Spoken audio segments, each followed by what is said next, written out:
13 de outubro de 2015.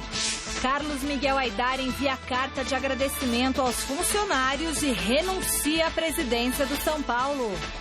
No possível retorno do atacante Allan Kardec aos gramados, o assunto no São Paulo é a renúncia do presidente Carlos Miguel Aidar. Seleção Olímpica goleia Haiti e encerra a sequência de amistosos com moral. Hoje é a vez do time principal. Dunga deve fazer mudanças em relação à equipe que enfrentou o Chile. Em entrevista exclusiva, Robinho fala da primeira temporada no Verdão e elege gol mais bonito sobre Rogério Ceni. E ainda, as últimas notícias de Palmeiras e Corinthians. E Cristiano Ronaldo recebe chuteira de ouro pela 4ª vez. Aí sim! Olá, boa noite! O Gazeta Esportiva começa falando da seleção brasileira que logo mais, às 10 da noite, na Arena Castelão em Fortaleza, enfrenta a Venezuela pelo segundo jogo das eliminatórias para a Copa do Mundo da Rússia. Em meio à pressão pela derrota na estreia, quando perdeu do Chile por 2-0, o técnico Dunga falou da expectativa para encarar os venezuelanos. Logo mais, o Brasil tenta apagar a má impressão da estreia nas eliminatórias e recebe a Venezuela em Fortaleza. Além de enfrentar os venezuelanos, a seleção também terá outro adversário, a desconfiança. Para explicar essa situação, Dunga usou o exemplo do ex-capitão Cafu. No Brasil vai ter sempre a desconfiança até você ganhar. Mas no dia que você ganhar, no outro dia começa a desconfiança de novo, começa a cobrança. Aí tá aqui o Cafu.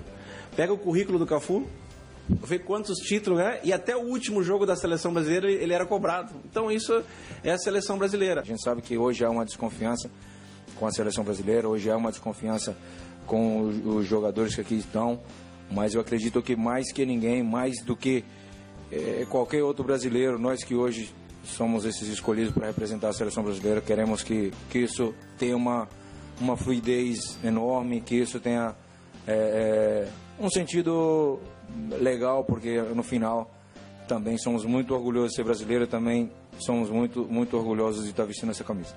Dunga ainda não confirmou, mas pode começar o jogo de hoje com 2 mudanças, além da entrada de Marquinhos na vaga de Davi Luiz, lesionado. Lucas Lima no lugar de Oscar e Ricardo Oliveira no de Hulk. Estratégias que o treinador tem para amenizar as críticas. Para isso, Dunga fez até uma espécie de pedido. Não é nem um pedido, né? É só uma troca de informação, né?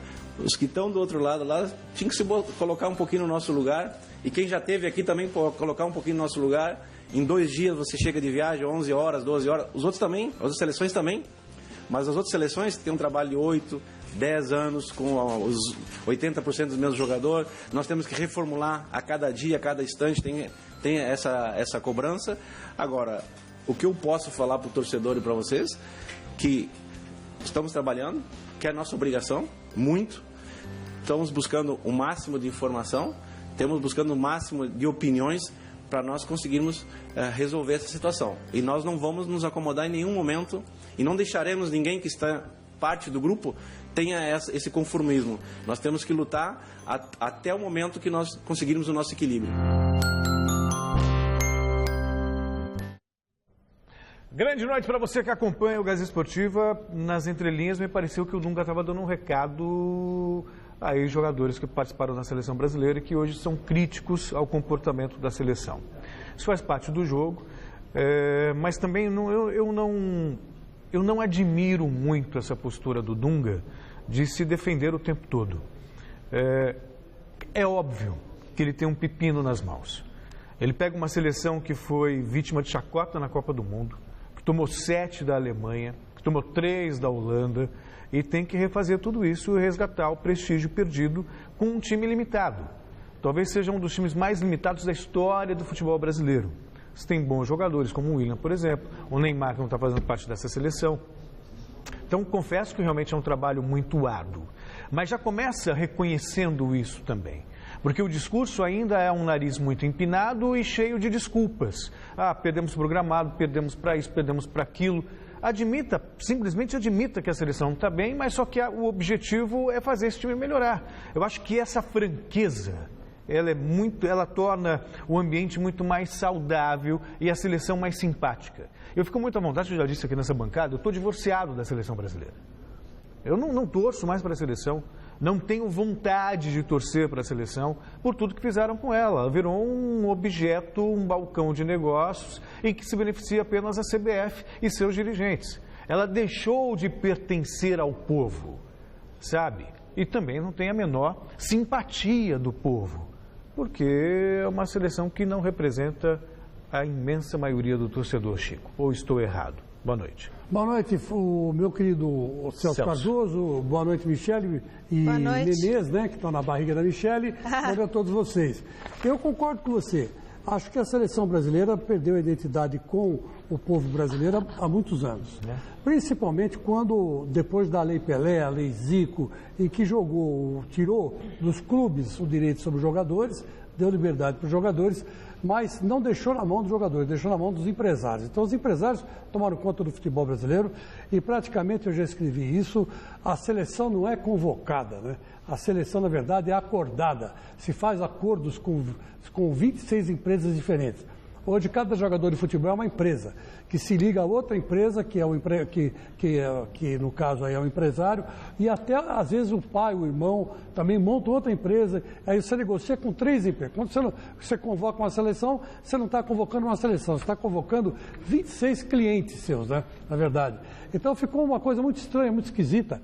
E, evidentemente, quando entra dinheiro no negócio, o amor, a paixão, a atração, vamos dizer assim, emocional, ela se perde, porque tudo vira uma coisa, vamos dizer assim, quanto eu vou ganhar e quanto eu vou perder. Né? O que eu perdi e o que eu ganhei. Então, a seleção ela ficou muito fria.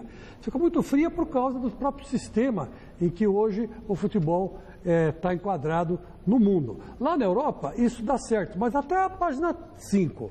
Hoje a Holanda foi desclassificada da Eurocopa.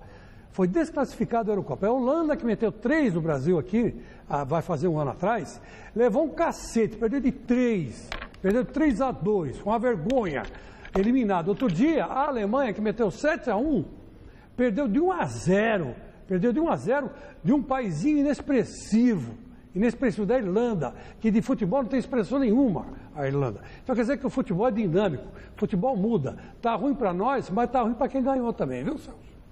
É isso aí, Chico Lang. É o seguinte, a seleção olímpica enfrentou na noite de ontem a equipe do Haiti no amistoso na Arena Amazônia. Mesmo com um time bastante modificado em relação ao que iniciou o jogo contra a República Dominicana, os nossos meninos golearam mais uma vez. Veja como foi. Na Arena da Amazônia, o Wallace passou para Maicon, que tocou com categoria para fazer Brasil 1, Haiti 0. Ainda no primeiro tempo, o goleiro Stuart saiu jogando errado. Melhor para Gabriel, que encontrou Vinícius Araújo livre para ampliar. 2-0 Brasil. Aos 5 do segundo tempo, Valdívia cruzou da direita e Gabriel Jesus anotou o terceiro da equipe brasileira. Já aos 38 da etapa complementar, Gabigol, cobrando o pênalti, marcou o quarto do Brasil.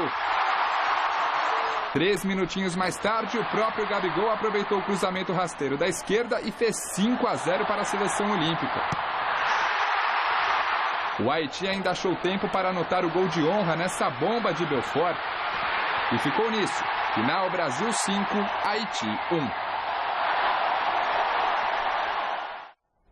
Bacana tal, mas fez nada mais que obrigação. Não me iludo com esses resultados em amistosos, preparação. Sinalizam, de repente, o trabalho está bem feito, mas também jogou contra o vento, com todo o respeito que merece o Haiti. Mas antigamente a seleção brasileira principal jogava contra o vento também. Fazia exatamente isso que a molecada está fazendo. Fazia e ganhava bem. Hoje jogar contra a Venezuela virou que parece que nós vamos enfrentar o bicho-papão, né? Verdade. O lobo mau. Imagina, ter medo da Venezuela, cara, é brincadeira, bicho. É brincadeira.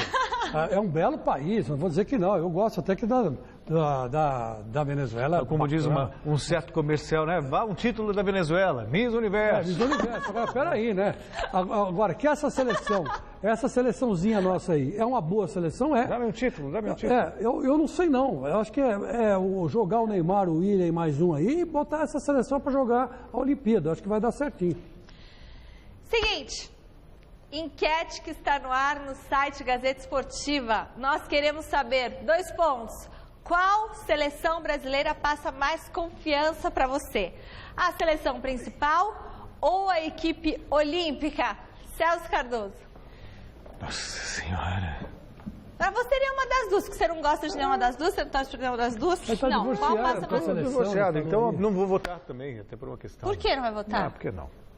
Ah, ele tá o quê? Divorciado? É divorciado, ele falou aí. É da seleção, não quero mais saber da Não, seleção. olha, aí quando eu falo que não é pra ele votar, ele tem que votar em uma. Enfim, a seleção olímpica não me Você não ilude, a gostou dessa seleção... enquete? Não, mas também não participei, não posso dar palpite. Nenhuma me passa confiança, nem a olímpica, nem a principal. Ah, Chico Lang, deixa eu ir perto do Chico Lang. Vai, aqui, Chico minha Lang. filha, Chico pode chegar Lang, perto vamos aí. um pouco mais de animação aqui. Isso. Eu acho a seleção olímpica mais confiável, porque, na verdade, ela é uma esperança, né? Vamos supor que o Brasil consiga uma medalha olímpica. Vai, só gol do Neymar, não faz mal. Esses caras aí vão ganhar moral. Então, até para o Dunga vai ser mais fácil. Então, acho que agora a gente tem que apostar bastante na seleção olímpica e torcer para a seleção brasileira não perder mais um jogo que nem perdeu para o Chile. Né? Ou pelo menos empatar, tal, ficar em segundo lugar, terceiro. Porque essa molecada que está aí vai fazer a diferença lá na frente. Claro. Eu acho. Na minha opinião, Gabriel Jesus, o Luan do Grêmio, que foram chamados, o Luciano, que estava no Corinthians, se machucou, mas o ano que vem está aí. Então, esses caras, eles são realmente uma tocha de esperança, uma luz no fim do túnel, né? O Gabriel Jesus, principalmente, que depois do Neymar, foi o único que apareceu, que está jogando, que está encarando, que jogar com a camisa do Palmeiras não é fácil. E o placar a camisa do hoje, Santos, sim. contra a Venezuela, qual foi? Hoje é 7-0 pro Brasil, tá me gozando, né? Hoje é aniversário do Venezuela. Fagner. Vai terminar com música do Fagner, Barbosa? Ah, vai, é aniversário do Fagner. E gostaria também de fazer um adendo. Para esse meu desalento, tem um porquê. São as pessoas que comandam o futebol brasileiro. Enquanto essas pessoas continuarem no comando do futebol brasileiro, Marins, que já está preso, Del Nero... Não dá, é dar murro em ponta de faca, é pregar no deserto, é acreditar em Papai Noel. Eu não acredito mais na seleção brasileira. Moisés, não é, não, Celso? Eu entendo isso. Bom, o seguinte, como era esperado, né, demorou, mas o Carlos Miguel Aidar, ele não é mais presidente do São Paulo. Agora à tarde, ele entregou a carta de renúncia do cargo dele. O repórter Alexandre Silvestre tem mais informações. Olá, muito boa noite a todos. Carlos Miguel Aidar não é mais o presidente do São Paulo. O dirigente protocolou a carta-renúncia na tarde desta terça-feira aqui num escritório localizado na Avenida Paulista. Entregou o documento para Leco, Carlos Augusto Barros e Silva, o presidente do Conselho Deliberativo do Tricolor. Na saída do edifício, dirigindo o seu automóvel, Aidar conversou rapidamente com jornalistas. Presidente, só uma palavrinha, como é que foi a reunião ali? Agora o presidente é o Leco. Como é que foi a reunião? Foi ótimo. O que o senhor está deixando aí, presidente? Eu tô pra casa. Cuidado, viu? Cuidado. O Leco assume provisoriamente a presidência do São Paulo, tem até 30 dias para convocar uma nova eleição na qual ele deve ser candidato, talvez até candidato único. Para muitos cardeais, Carlos Augusto Barros e Silva poderia ser uma espécie de apaziguador dos ânimos dessa enorme crise política instalada no São Paulo. Grupos dissidentes, tanto na situação quanto na oposição. E a expectativa gira em torno também das investigações que o Conselho irá fazer em cima das denúncias do Ataíde Gil Guerreiro, que diz ter provas contundentes de que Aidar cometeu fraude nesta gestão à frente do São Paulo. Boa noite.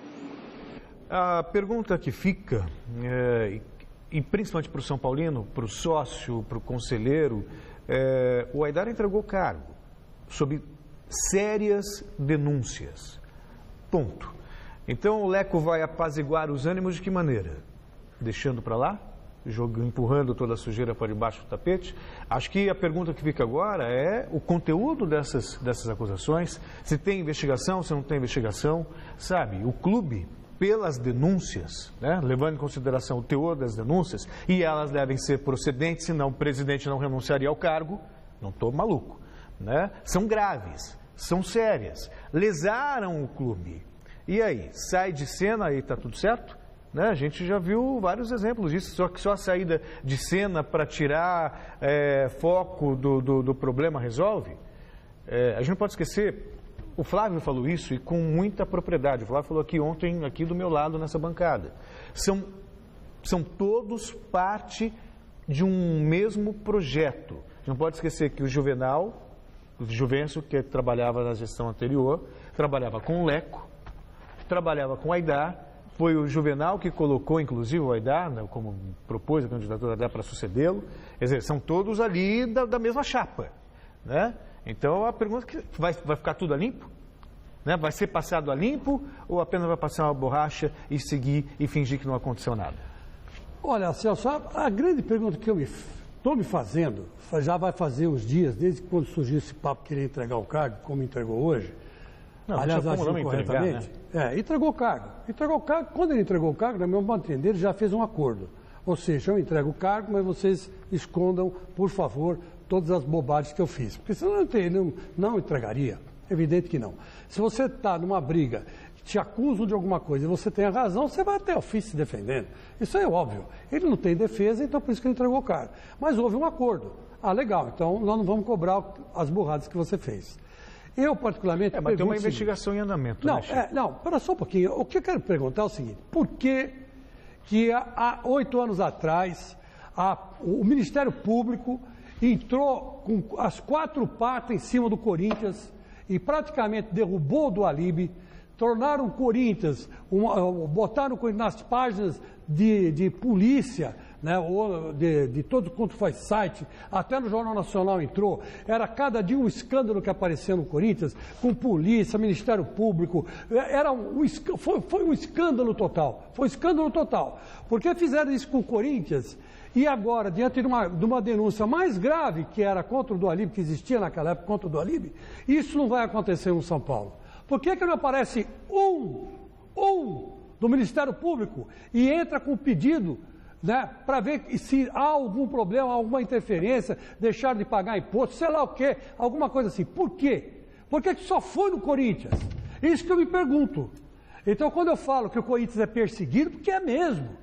Porque sacanagem tem tudo quanto é lugar. O Paulo Lopes esteve aqui domingo e falou aqui nesse mesmo... Não foi no outro estúdio. Ele falou assim, olha, é o seguinte, eu quando assumi, não desisti da caça às bruxas. Resolvi tomar pé daqui para frente, quer dizer, mas tinha sujeira lá atrás, né? Então, porque o Ministério Público não entrou lá com as 4 patas também. Mas Corinthians é Corinthians, né? Então, vamos avacalhar o Corinthians. Então, é por isso que eu acho que a lei serve para um e não serve para outro. O Real Madrid não faturou troféus importantes, mas Cristiano Ronaldo continua ganhando prêmios por mais uma ótima temporada com a camisa merengue. Nesta terça, ele recebeu pela 4ª vez da carreira a chuteira de ouro. Em cerimônia na cidade de Madrid, Cristiano Ronaldo ganhou a chuteira de ouro pela 4ª vez na carreira. O prêmio é dado pela Associação Europeia de Mídias Esportivas ao maior artilheiro entre as ligas do continente. O português venceu a disputa pelos 48 gols marcados na última temporada no Campeonato Espanhol. E para ele, a galeria de troféus não para por aí. Não estou satisfeito, quero sempre mais. Sei que sou o único que tem 4 botas, mas quero mais, quero a 5ª, a 6ª, se possível. Obviamente que isso implica ganhar coisas a nível colectivo com o equipo, que é troféus, que para mim Real Madrid é o clube mais grande do mundo e tem que ganhar todos os anos títulos. E obviamente este ano não será diferente. Depois da parada no final de semana, Cristiano Ronaldo e o Real Madrid voltam a campo neste sábado para enfrentar o Levante pelo Campeonato Espanhol. Mas as atenções já estão voltadas para o dia 21, quando o time merengue visita o Paris Saint-Germain, valendo a liderança do Grupo A da Champions League. Pelé está na Índia. O rei do futebol foi convidado de honra e acompanhou nesta terça-feira a vitória do Atlético de Calcutá por 2-1 diante do Kerala Blasters pela Superliga Indiana. Ontem, ele ganhou mais uma homenagem para sua interminável coleção. Desta vez, o maior jogador de futebol de todos os tempos inaugurou uma estátua dele em tamanho real. Visivelmente debilitado, Pelé participou de um evento no campus de uma universidade em Kolkata, na Índia, para receber uma belíssima homenagem. Uma estátua de tamanho real foi feita especialmente para o rei do futebol. Prestes a completar 75 anos, Pelé já não tem a mesma mobilidade de outros tempos, mas deixou um recado para os jovens que o ouviam. Meu pai costumava dizer que eu tinha recebido um presente de Deus e que podia fazer o que quisesse com ele. E se eu me preparasse, respeitasse as pessoas e nunca pensasse que fosse o melhor, aí sim me tornaria um grande jogador.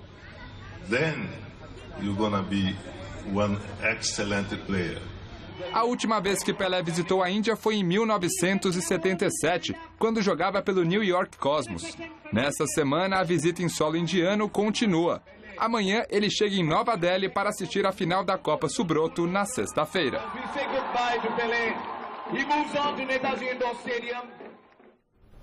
Meus amigos, vocês vejam aí como que é a vida, né? Eu corri atrás do Pelé minha carreira inteira, cara, para fazer entrevista com ele. Era um inferno. Mas quando ele parava para falar, ele parava para falar. Era uma coisa assim, super estranha, né? Eu me lembro de uma vez que eu estava cobrindo os 50 anos dele, lá em Turim, fui para a Gazeta Esportiva, jornal Gazeta Esportiva que era impresso. E eu cheguei logo de manhã, ele foi tomar café, ele viu toda a imprensa assim, ele falou assim: ó, gente, vamos entrando aí, vamos sentando e vamos tomando café. Pô, a gente lá em Turim, duro pra caramba, saiu com o dinheiro contado daqui, tudo, né? Não era fácil ficar lá uma semana em Turim, era caro, a Itália na época. E ele mandou a gente tomar café, sentamos, conversamos, aí depois almoçamos juntos, quer dizer, esse era o Pelé, né? Pelé é sempre muito simpático, mas quando dava na telha, né, para ele parar para falar. E hoje eu vejo o Pelé com dificuldade para andar, com dificuldade para erguer taça, né? E eu falo, pô, mas com a vida é ingrata, né? Ingratíssima com o Pelé, né? O Pelé não merecia estar nessa situação. Eu acho até que ele devia se expor menos, até dar uma melhorada geral. Se me permite, eu sei que o tempo está meio curto, mas eu acho... A gente fala tanto de jogador mascarado, jogador, sabe? E o Pelé tem essa virtude mesmo. Eu já presenciei cenas assim... curiosíssimas do Pelé, dele estar fazendo um discurso no evento, um molequinho lá, Pelé, por favor. Ele, durante o evento, fazendo um discurso, fez assim para ele.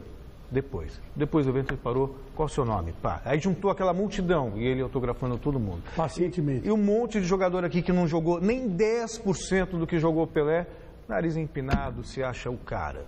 Parabéns.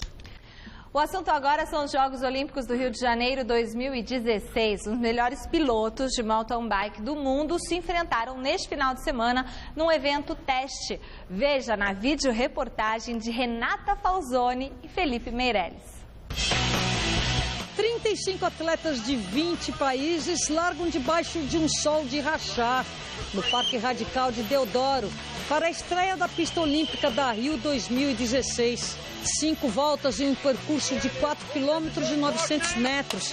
Desafiador, repleto de obstáculos que exigem muita força e principalmente habilidade. I think most people here, this is about learning the course for next year. It's that when we come back here in a year from now, that we'll be strong. Já na segunda volta, a italiana Eva Lechner se destaca do pelotão, seguida pelas atletas da Polônia e da Suécia. A brasileira Raíssa Golão se mantém entre as 10 primeiras. Na quinta e última volta, a italiana abre vantagem e garante a vitória. È un percorso molto bello, sì, era non facile col caldo oggi, però io mi sono sentita molto bene e ho cercato di andare con un buon ritmo e sicuramente è un bel evento anche poi per l'anno prossimo. On every lap, like rocks are getting bigger and bigger. When you are tired, then you start to make the mistakes. So it's important to know how it feels during the race. I hope that I can prepare good enough for the heat and also come back next year for the Olympics. That would be really cool. A melhor brasileira termina em 11º lugar, satisfeita com seu desempenho. Eu senti hoje um gostinho na boca, na alma praticamente, que é possível. Penso em longo prazo, quem sabe conseguir ainda alinhar top 10 nos próximos anos. Na elite masculina são 45 pilotos de 23 países na largada. De cara, o suíço Nino Schurter, segundo colocado no ranking internacional, puxa o pelotão, perseguido por franceses e italianos. Nino dá show na pista e esbanja estilo e habilidade.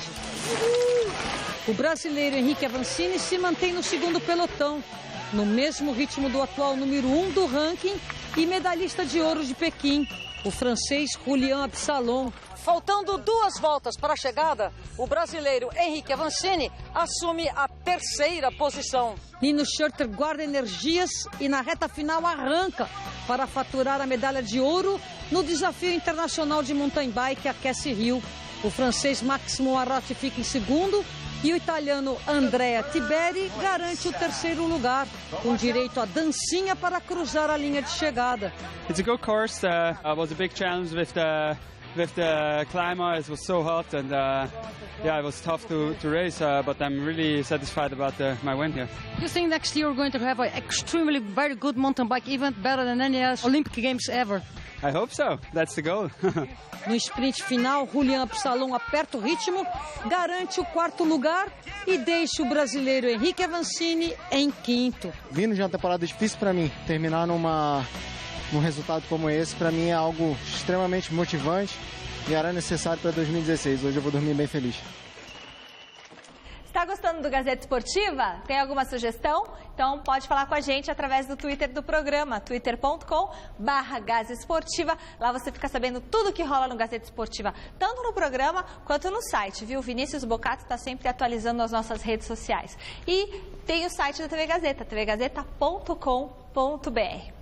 Hora de falar do líder Coringão, que depois do recesso do Brasileirão segue se preparando para voltar a campo quinta-feira contra o Goiás na Arena em Itaquera.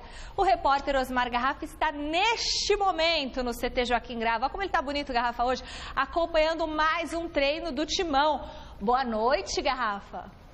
Boa noite, Michele. E praticamente estamos a sós aqui no Corinthians. Dá uma olhada aqui na sala de imprensa, ó. Está aqui o nosso caju, o pessoal do Gazeta Net, os profissionais praticamente já deixaram por aqui, porque a atividade hoje, ela terminou um tanto quanto cedo. A coletiva do Wagner Love, que daqui a pouco vai conversar conosco, ela aconteceu por volta das 17h15, não é? O Tite comandou uma atividade, o Corinthians vai completar na próxima quinta-feira, quando ele volta a campo contra o Goiás em Itaquera, 11 dias sem disputar uma única partida, não é? E o Corinthians vai encerrar as suas atividades para este jogo no treinamento de amanhã à tarde aqui mesmo no CT Dr. Joaquim Grava. O Wagner Love foi o jogador escolhido para atender os jornalistas hoje e vale lembrar que o Wagner Love está completando 4 jogos sem marcar um único gol. E o Wagner Love, claro, com toda a experiência que tem, ele não foge da raia não. Veio conversar com os jornalistas, falou de vários temas polêmicos, inclusive este, o jejum de gols. Atacante, há 4 jogos não marca, isso incomoda ou não, Love? Quando fica sem marcar é chato, né? A gente, atacante, vive de gol, aquela antiga frase, né? Mas eu sei que uma hora as coisas vão acontecer e a bola vai entrar novamente. E quando entra é aquela alegria, aquele gostinho aquele gosto de dever cumprido, de que a gente está ajudando de alguma forma. Wagner, o Corinthians joga na quinta-feira, como todo mundo sabe, e o Atlético joga na quarta. Ou seja, se o Atlético ganhar, a diferença cai para 2 pontos. Pode aumentar a pressão. E se o Atlético, obviamente, tropeçar, o Corinthians fica mais folgado. É melhor jogar sabendo o resultado, por exemplo, do Atlético? Olha, a gente tem que procurar se preocupar em fazer o nosso trabalho. É o que a gente vem pensando em fazer. A gente tem que fazer o nosso dever, independente se o Atlético tropeçar ou não, se o Atlético ganhar ou perder. A gente tem que procurar fazer o nosso, porque se a gente não fizer o nosso, não vai adiantar nada o Atlético ter tropeçado, enfim. Então, é lógico, se eu tropeçar e o Corinthians fizer o papel na quinta-feira, muito bom para a gente, que a gente aumenta aí o número de pontuação na primeira colocação e faltando 8 rodadas para terminar o campeonato.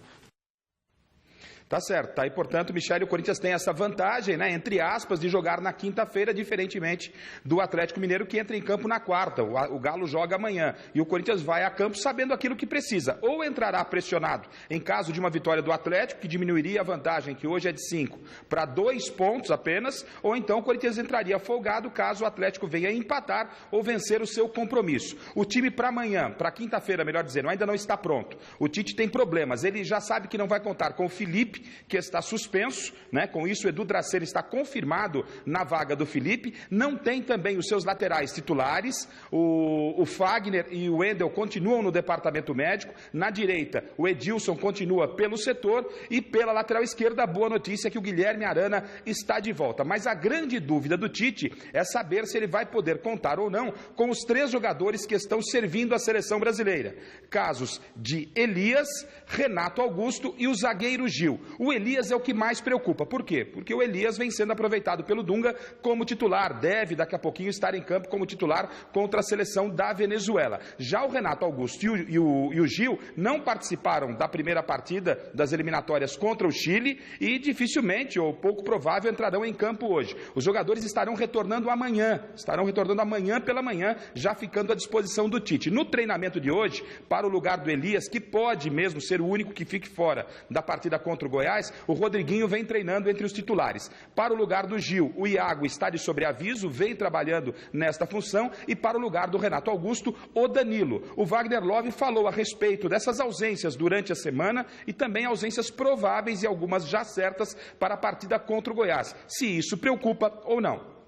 São líderes, né? Eles são líderes aqui dentro do grupo. São jogadores que fazem falta realmente no dia a dia, nas conversas, nas brincadeiras. Mas a gente tem que saber lidar com isso, porque logo vai ter uma próxima convocação. Pode ser que eles estejam nas próximas convocações também. Mas a gente sabe da qualidade do grupo que o Corinthians tem. O Tite vem trabalhando, está treinando o Rodriguinho, está treinando o Danilo no lugar do Renato, o Rodriguinho no lugar do Elias. O Felipe está suspenso, está entrando no Edu Dracena. Se o Gil não tiver condições, tem o Iago. Enfim, a gente sabe do grupo que o Corinthians tem, o grupo forte que o Corinthians tem. Então, isso faz com que quem entrar no jogo, quem entrar para jogar contra o Goiás, vai entrar com a mesma disposição, com a mesma vontade e determinação. E o Tite cobra muito isso da gente. Tá certo. Tá aí, portanto, o Wagner Love falando, né, claro, dessas ausências, algumas certas e outras prováveis. E o Wagner Love, que é um jogador experiente, em entrevista coletiva foi abordado de um assunto importante do Corinthians. O Corinthians está focado, obviamente, na decisão do título brasileiro, mas projetando a próxima temporada, fica uma interrogação no ar. Alexandre Pato voltará ou não para o Corinthians? Porque encerra o empréstimo dele com o São Paulo no final da temporada. O São Paulo dificilmente vai comprar o jogador. Se o Corinthians não negociá-lo com o mercado europeu, o Pato terá que se apresentar em janeiro aqui o Corinthians. Aliás, o que agitou este assunto, retomou este assunto ontem, foram imagens aí de um jantar do Alexandre Pato com o André Sanches, com o Kia Iorabichian e também com o procurador do atleta, jantando numa pizzaria aqui em São Paulo. E aí fica toda essa questão. O Corinthians, obviamente, está tentando negociar o Pato, mas se isso não acontecer, o Pato voltará para o Corinthians em janeiro. Foi perguntado o Wagner Love sobre esse tema. Como ele encara o Pato novamente vestindo a camisa do Corinthians? Será possível? Problemas com os jogadores? Acredito que não, mas problemas com a torcida? O Wagner Love não fugiu da polêmica, não. Nossa, esse negócio do Pato, acho que tem muita coisa, acho que envolvida, né? Acho que ambiente, não sei como é que era o ambiente dele antes de sair, agora ele está no São Paulo, não sei como é que vai. Acho que entre os jogadores acho que vai ser tudo bem ele voltar, treinar com a gente, mas tem a coisa da torcida, tem a coisa da direção do clube, eu não sei como é que eles vão decidir, eu não sei como é que eles vão conduzir essa situação, mas foi o que você falou. Se vier, se tiver que ficar no Corinthians, vai ser bem-vindo. Se tiver que jogar comigo, vai me ajudar. Se for para a gente brigar por posição, vai ser sempre o Corinthians sempre que vai sair ganhando com isso. Mas vamos deixar para a diretoria do Corinthians resolver da melhor maneira possível. Esse é um problema que cabe única e exclusivamente, Michele, à diretoria do Corinthians. Só uma última informação, a assessoria nos passou há pouco, 37.500 ingressos já foram vendidos de forma antecipada para a partida de quinta-feira entre Corinthians e Goiás, 7h30 da noite, aqui no estádio do Corinthians, na Arena, em Itaquera. E essa questão do Pato retornar ou não, cabe à diretoria, mas cabe também à opinião dos nossos comentaristas, Celso Cardoso e principalmente o corintianíssimo Chico Lang. Boa noite, Michele. Boa noite, Osmar Garrafa. Muito obrigada por todas as informações. Pois é, Chico Lang. E aí, Pato combina com o Corinthians de novo esse casamento? Não combina, né? Não combina e eu espero que ele seja vendido. Eu, particularmente. Mas não é difícil ele ficar, porque o Corinthians aumentou o preço do Pato. fixou agora o preço do pato em 25 milhões de euros. Esse é o preço. Mas acho que entrega por 15 milhões. Pode ser que haja uma negociação, mas eu estou achando que por 25 milhões ele sai. 25 milhões de euros dá mais ou menos 100 milhões. O Corinthians tem direito de 60%, ou seja, vai ficar com mais ou menos uns 60 milhões de reais. Né? E o resto vai para o pato mesmo, né? Acho que 15% para o pato, 15% para o empresário, mais 10% para a despesa. Então, quer dizer que é evidente que o negócio é bom para todo mundo. E essa reunião que aconteceu, que o Garrafa disse, ela na verdade, foi para estipular quem fica com o quê desses 25 milhões de libras. Né? E eu acho que tem mercado pato para isso aí. O Corinthians, é mentira o que saiu agora no site, aí que eu não vou dizer qual, que o Corinthians recebeu uma oferta de 25 milhões. Mentira, isso não recebeu oferta de 25 milhões de reais. Mentira isso, 25 milhões de reais hoje, minha gente, são 5 milhões de dólares. Quem é que vai... Imagina, o pato custou, quando o Corinthians comprou, 10 milhões de euros. Como é que vai vender por 5 milhões de dólares? Não vai fazer isso. Não vai acontecer isso, pode esquecer, é mentira. O Corinthians fixou em 25 milhões de euros e vai vender o pato por isso. Eu rezo para que ele seja vendido. O São Paulo fica com ele se der 22 milhões de reais, hein, Chico? Não, é bem abaixo. Tá. São Paulo, por exemplo, esse é o acordo com o São Paulo. Mas o Corinthians não vai vender barato. Não vende barato. E só uma coisa para completar. E o Tevez ainda interessa sim, hein? Tevez interessa sim. Uma coisa não está ligada na outra. Eu até escrevi um artigo para minha querida chefa Michele, lá no Gazeta Esportiva Net, dizendo que uma coisa é uma coisa, outra coisa, eu diria assim, conselheiro Cássio. O pato é uma pedra no sapato ou na chuteira do Corinthians, desde a gestão do Mário Gomes. Compraram o cara errado e puseram ele no lugar errado, na hora errada. Então precisa dar um fim nisso aí. E agora, o Tevez não, o Tevez é futuro. E pode sim em 2016 vir para o Corinthians. Bom, o Corinthians só para o Pato, ele tem mais um ano de contrato com o Corinthians. Então, ano que vem, ele pode sair do Corinthians de graça. Depois de um ano. E o São Paulo é até o fim desse ano. Agora, se São Paulo continuar com o Pato, tem que pagar aí mais de 20 milhões de reais. Não vai pagar porque não tem dinheiro. Então, para o Corinthians é interessante sim vender. Até mesmo por um valor mais baixo, que é uma maneira de ter um mínimo de prejuízo em relação a isso. Se não conseguir vender, ele vai ficar no Corinthians sim. Vai ficar e vai jogar. E vou além. Apesar do problema com a torcida, o Pato é artilheiro do São Paulo. Você está jogando bem e poderia ajudar muito o Corinthians numa Libertadores da América. Essa é a real. Se ele entrar e continuar fazendo gol, ponto. Se não vender, melhor ficar com ele jogando. Celso, eu não tenho nada contra o Pato, mas espera um pouco. O Pato fez 24 gols na temporada, o Wagner Love fez 20. E está 5 jogos sem marcar. Faltam 9 jogos para acabar o Campeonato Brasileiro. E se o Wagner Love faz um gol por jogo, ele faz mais gol que o Pato. Então, precisa dar uma reanalisada nisso. Só que o Wagner Love é homem diário, o Pato não é. Sim, mas é que os dois não são. Os dois não são. Então, eu acho que, sabe, está na hora do Pato espirrar mesmo. Tomara que venda. Chicão, também hoje, relembrando que o Timão está conquistando hoje o Corinthians, 38 anos da conquista do título paulista de 77. Tem uma galeria de fotos especial no site Gazeta Esportiva, que o Chico Lang pediu para mim. Vai ter uma galeria? A Carol fez, o Luiz Carlos Fini, nosso editor, fez também. Tem fotos maravilhosas. Olha o Basílio aí comemorando o gol ali. Basílio novinho ao Tobias. Olha, a gente tem fotos maravilhosas, fotos históricas e exclusivas Zé Maria da Gazeta Esportiva. Que pena. Aquele time lá inesquecível, né? Agora a gente está sem tempo. O Santos vai ter uma missão complicada na próxima quinta-feira, quando vai a Porto Alegre enfrentar o Grêmio. O técnico Dorival Júnior espera pela chegada do meio-campista Lucas Lima e do artilheiro Ricardo Oliveira. Ambos estão em Fortaleza com a seleção brasileira para definir a equipe. Gabriel, que participou de 2 amistosos da seleção olímpica contra a República Dominicana e o Haiti em Manaus, também pode jogar. Daniel Guedes, suspenso, e Vitor Ferraz, no departamento médico, são desfalques certos contra o tricolor gaúcho. Quarto colocado com 46 pontos, o Santos tem os mesmos números de pontos do São Paulo, mas leva vantagem no saldo de gols. 14 contra 6. O elenco viaja amanhã para a capital do Rio Grande do Sul. E voltamos a falar do São Paulo, do agora ex-presidente Carlos Miguel Aidar, que assumiu o clube dia 16 de abril do ano passado e, depois de uma série de denúncias, entregou o cargo nesta terça-feira. O repórter Adriano Dolfi esteve no CT da Barra Funda acompanhando a equipe, que, em meio à crise política, segue se preparando para enfrentar o Fluminense amanhã no Maracanã. A gestão de Carlos Miguel Aidar foi marcada por inúmeras polêmicas. A maioria dentro do próprio clube, como as brigas com o ex-presidente Juvenal Juvencio e com o vice de futebol Ataíde Gil Guerreiro. Mas logo ao assumir o cargo, no fim de abril de 2014, o mandatário deu um chapéu no rival Palmeiras, trazendo o atacante Allan Kardec. Se perder um atleta para um concorrente estremece relação, mostra, se isto realmente acontecer, mostra de novo a pequenez da atitude. Eu não tenho que dar qualquer opinião em relação às palavras que ele proferiu, em relação à instituição que é o Palmeiras.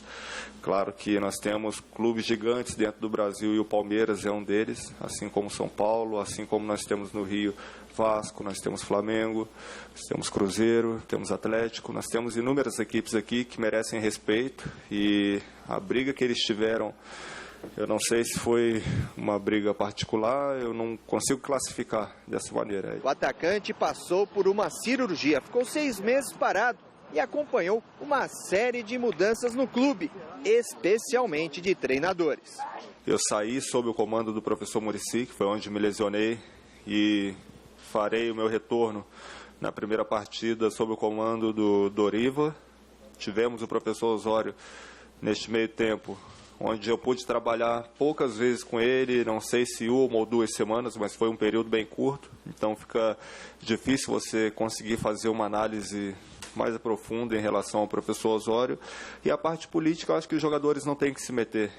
Kardec, os jogadores e todos os funcionários do São Paulo receberam, inclusive, um e-mail de despedida de Carlos Miguel Aidar. E o jogador ressalta, no momento, sem nenhuma pendência financeira. Não temos nenhum tipo de atraso, é claro que há algum tempo atrás nós passamos por isso, mas no momento que nós passamos por esse atraso de salário, nós tínhamos, teoricamente, a política controlada dentro do clube, você não escutava se falar tanto. Então, estando tudo em dia, as coisas em seus devidos lugares, eu acho que fica difícil dar qualquer tipo de opinião. Allan Kardec foi perguntado a respeito da dimensão da renúncia de Carlos Miguel Aidar no clube. Ele preferiu responder falando em agradecimento e respeito. Se eu tivesse que falar, eu falaria muito mais do lado do ser humano do que do lado profissional, onde foi uma pessoa que me acolheu, sempre me tratou com carinho e com respeito, onde eu sempre também procurei respeitá-la e fazer de tudo para que eu pudesse ajudar o São Paulo a cada momento que eu entrasse em campo. Então, se eu tivesse que fazer, eu agradeceria pelo respeito que ele sempre teve, que sempre foi recíproco. E nesses detalhes assim da parte política, realmente eu não tenho noção da dimensão que isso possa ter. Meus amigos, o São Paulo pode ficar sossegado, porque a crise política do São Paulo não vai entrar em campo de jeito nenhum. Se é uma coisa que acontece no São Paulo, tem essa grande virtude, é não misturar as coisas. E pode ficar sossegado, se esse time tiver que ganhar um dos campeonatos que está disputando, ou se classificar para a Libertadores do Brasileirão, ganhar o Brasileirão, eu acho que ele não ganha, mas pode ganhar a Copa do Brasil, não vai ser porque o Carlos Miguel saiu ou ficou. Isso pouco importa. A política é muito separada do futebol no São Paulo Futebol Clube. Nisso pode confiar no que eu estou dizendo. O Dorival vai trabalhar sossegado, os jogadores vão jogar tranquilos. Ele chegou ao time sob desconfiança dos exigentes torcedores palmeirenses, mas se adaptou rapidamente e hoje é um dos destaques do meio-campo do Palmeiras. O meia Robinho falou com exclusividade com a TV Gazeta sobre a primeira temporada com a camisa do Verdão. Dá uma olhada.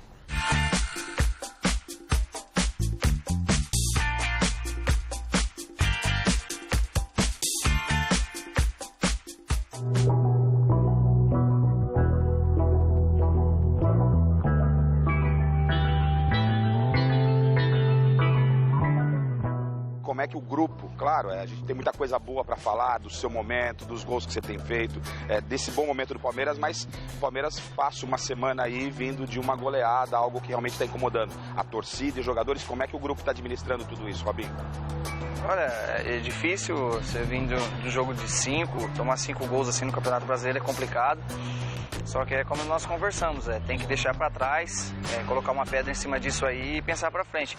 Pela circunstância do momento, para que se possa vir o título e também a vaga da Copa Libertadores, a Copa do Brasil nesse momento acaba sendo uma prioridade em relação ao Campeonato Brasileiro, ou você não vê dessa forma, Robinho? Acho que a gente tem que tentar levar os dois campeonatos ali, próximo ou dentro do G4, mas bem próximo que nem estamos agora, e com força na Copa do Brasil, só que também não pode deixar o Campeonato Brasileiro do lado. Então a gente tem que tentar manter aí nos dois campeonatos forte para poder, de qualquer jeito, a gente tem que entrar na Libertadores, ou com o título da Copa do Brasil ou com o G4. Então a gente não pode deixar de lado nenhum dos dois campeonatos.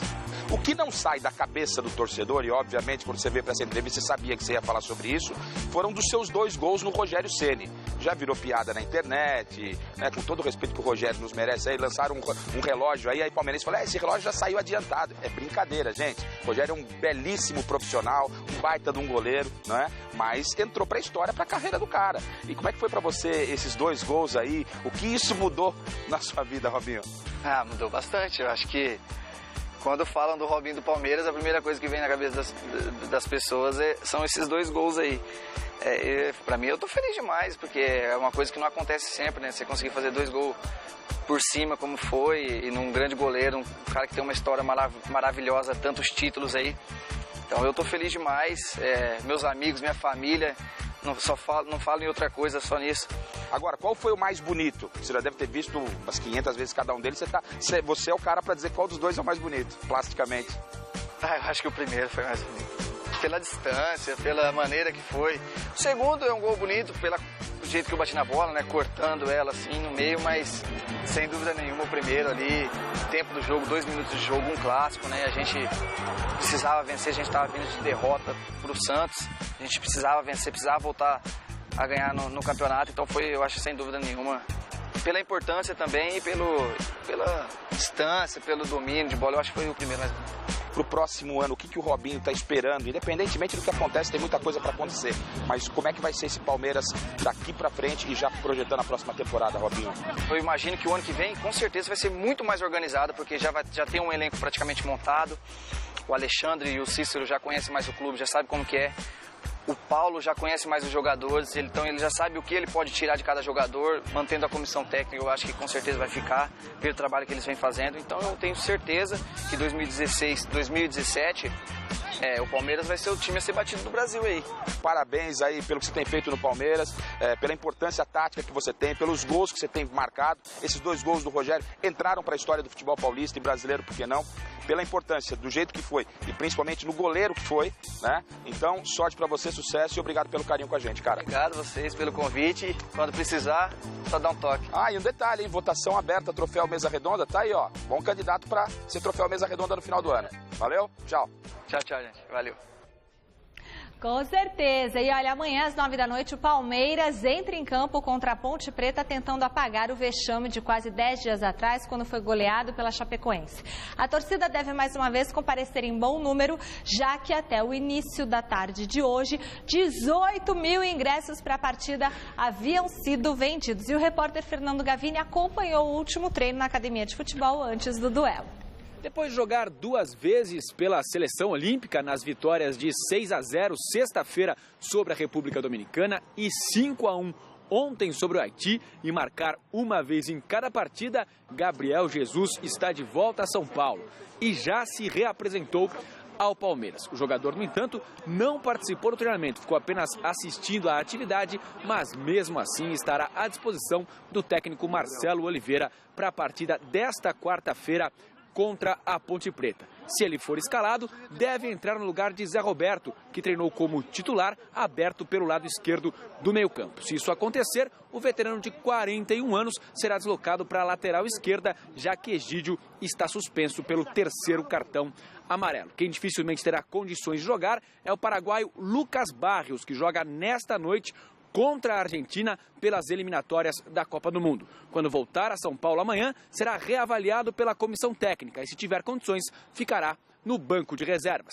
Da Academia de Futebol, aqui na Barra Funda, Fernando Gavini.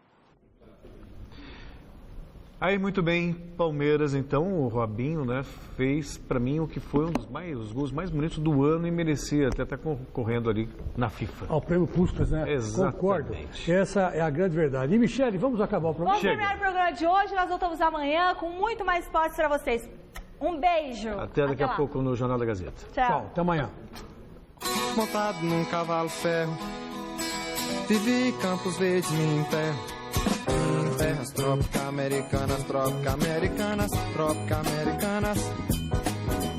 E no meio de tudo, num lugar ainda mudo, concreto, ferro, sou cego, por dentro desse velho mundo.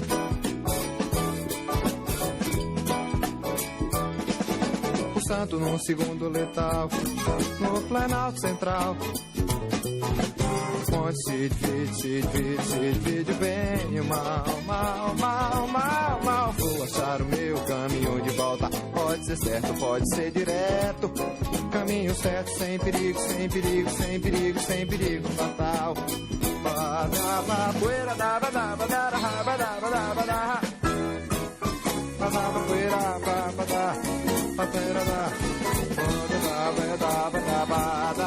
poeira da